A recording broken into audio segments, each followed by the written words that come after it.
في زمن بعيد حيث كانت الآلهة والملوك يحكمون الأرض، وقعت أحداث مثيرة حول البطل الأسطوري هرقل.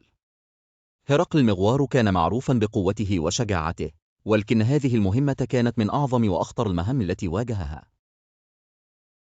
كان الملك دايوميد أحد الملوك البربريين في ترقيا، مالكا ل4 خيول رائعة، لكن هذه الخيول لم تكن عادية، إذ اعتادت على أكل لحوم البشر. الخوف يسيطر على كل من اقترب منها، وكان يجب على هرقل أن يقوم بمهمة مستحيلة: ترويض هذه الخيول وإعادتها إلى الملك يوريستيوس. توجه هرقل إلى ترقيا برفقة بعض من أصدقائه المخلصين، وعندما وصلوا إلى مدينتهم كان الجو مظلما ومهيبا، رحلة محفوفة بالمخاطر أمامهم.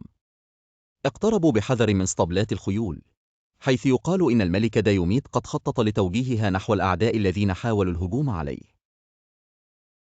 قرر هرقل استخدام تكتيك غير متوقع، فأبدع خطة جعلت الملك دايوميد نفسه يندهش. بدلا من الاشتباك المباشر مع الخيول المخيفة، قام هرقل بخداع دايوميد والتظاهر بأنه يريد التفاوض. وبينما كان الملك منشغلا، تمكن هرقل من فتح اسطبلات الخيول وإطلاقها.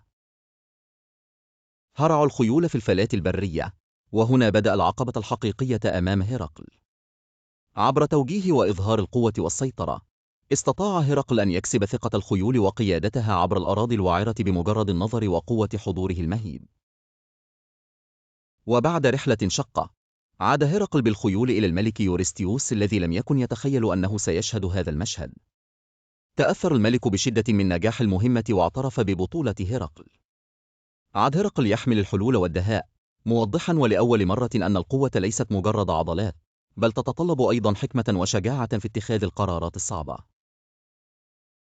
وهكذا أضيف هذا الانتصار إلى قائمة إنجازات هرقل الرائعة.